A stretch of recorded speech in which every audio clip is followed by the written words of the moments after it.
के रहनी नियम सुनल बचपन के कहानी नियम।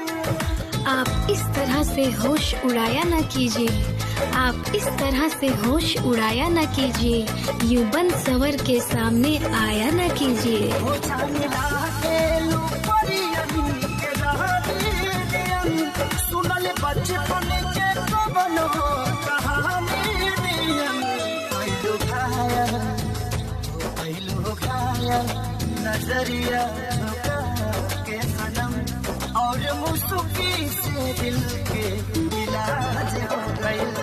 तोहके दिलाने तोहके दिलाना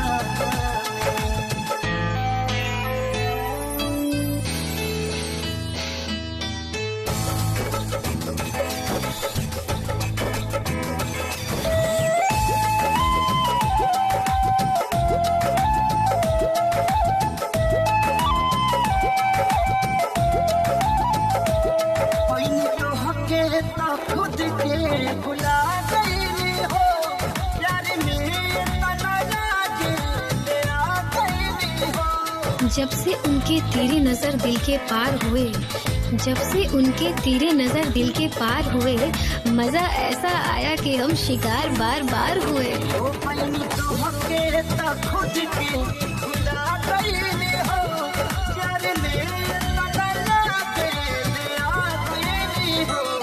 रूबीना में तो हर पुकारे लगन अब तो नस नस में तो राज हो गई। के दिलाना मेरे से बसा ले हम दिल के धड़कन की हमसे नाराज